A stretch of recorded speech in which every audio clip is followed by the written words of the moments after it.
You're watching Fox 13, and the 10 o'clock news starts now.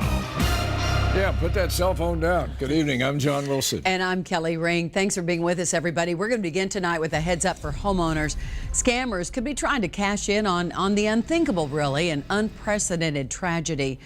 The home where the Seffner man was swallowed by the sinkhole, it's now gone. And many other families are worrying about potential damage to their homes. Fox 13's Stef DiPietrantonio is at the site of the deadly sinkhole tonight.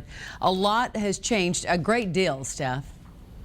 Boy, no doubt about that, Kelly. In fact, the yellow police caution tape that used to block the street here, that's gone now. The county vehicles and the staff are gone now. All that's left so far is just a fence here blocking around the area. You can almost walk right up to it. This is where a home once stood, where a family once lived, and what's still lingering are so many questions and the growing paranoia. Could I be next? Just the sort of thing potential sinkhole scammers are ready to pounce on.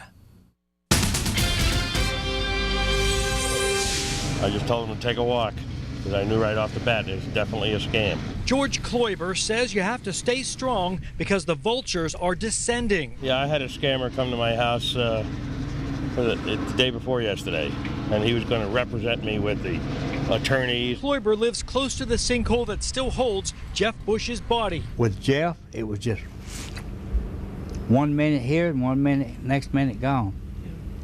And it hurts to think about that. It's that kind of broken-hearted emotion from homeowner Buddy Wicker, and across the neighborhood, potential scammers will seize upon. I just get the feeling. You know, when a guy I don't know walks up to me and says, I'm going to do all kinds of things for you, walk away from him as quick as you can. Don't pay for anything or sign anything unless you do some due diligence ahead of time. Kevin Jackson with Hillsborough Consumer Protection says most of it is just aggressive business marketing. We don't have a sinkhole epidemic in Florida. We have a sinkhole claim processing epidemic in Florida.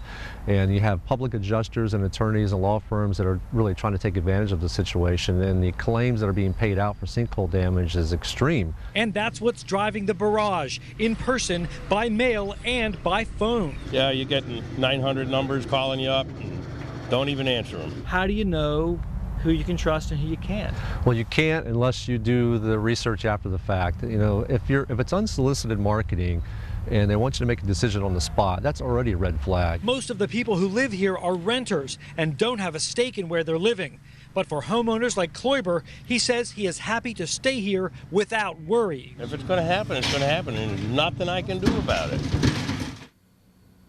So check with your insurance company first to see what they recommend that you do. If you think you have a legitimate sinkhole concern, there is nothing wrong with getting several opinions, but don't give anyone even a penny before you know they're legit and that you have a legit sinkhole on your hands, Kelly. What if you're just concerned about it? You live pretty close to where these sinkholes are popping up and you just want to check it out. Is there's something that homeowners can do about that?